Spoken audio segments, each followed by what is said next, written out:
What's the fallout after the call-out in Leaf lands? What effect, if any, will the Jays' current run have on the Leafs? And are the Canucks now in a situation where they got to look outside the organization for some help? Here's our insider, Darren Dreger.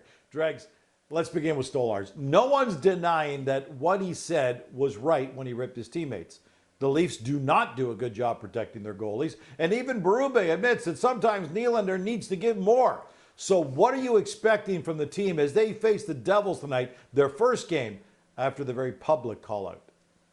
Well, I think it's easy to expect to predict some type of response, a physical response from the Toronto Maple Leafs, Gino. And it should start not in just one crease, the home crease occupied by Anthony Stolarz, but what about the opposition net? And that is tonight the New Jersey Devils.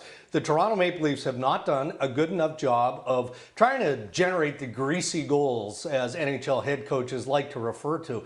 Whether it's Austin Matthews or it's a fourth line forward, Toronto has to find a way to drive the net, to create that chaos, if you will, in the offensive zone. And then in the defensive zone, yeah, obviously after the Seattle Kraken game where they lost in overtime Saturday night, Anthony Stolarz had had enough. Fed up with the fact that his group in front of him has not done a good enough job of keeping the flies off. It's not just Brandon Carlo. This is by committee. So I think that you're going to see a motivated group physically. I wouldn't expect any sort of brouhaha or any sort of line clearing type of scenarios, but Toronto most definitely is going to play harder in front of their goalie. All right, the city of Toronto in general is going nuts because of what the Jays are doing. Pretty crazy watching Vladdy walk into the park wearing Austin Matthews' jersey. How do you think this Jays' current run could impact the Toronto Maple Leafs?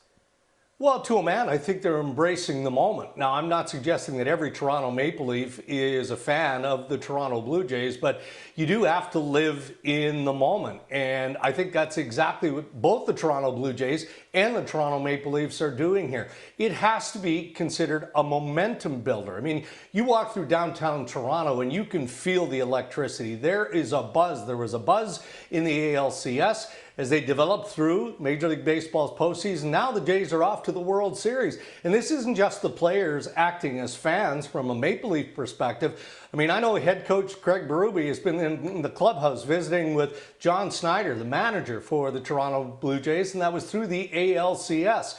So why can't you feed off that level of excitement and help build that sort of motivation if you're the Toronto Maple Leafs in getting through a long NHL regular season, but also then, again, a little extra pep in your step, if you will, when the playoffs come around. But right now, the Maple Leafs are cheerleaders in a big way for the Toronto Blue Jays. A lot of adrenaline flowing right now. All right, let's go to Vancouver. Rough injury news continues to flow in for the Canucks. Hedl, Lekkerimäki, Bluger, Höglander. The list goes on and on. Dregs, oftentimes when a team goes through injuries like this, they say, okay, it's next man up. Someone else gets a chance to pick up the slack. They get extra ice. But are the Canucks now past that? Do they need to go outside the organization? Well, if they're not past that, they're on the cusp of being past that. I mean, you can dive into Abbotsford in the American Hockey League and see key injuries there up the middle as well, Gino, which just makes it organizationally very difficult for Patrik Allvin and the Vancouver Canucks. And I'll also remind everybody that Allvin has been searching for a centerman, preferably a number 2 or a 2A center, for several months now. It's not like this need just surfaced. They were hoping that Filip Chytil would be able to stay healthy enough to buy them some time. He's certainly more than capable and has proven in the National Hockey League that he can be an effective number 2 center. But man, this young guy, 26 years old, has been through some dark and difficult times specific to concussion protocol. So he's in there one more time, and they don't know how long he is going to be away.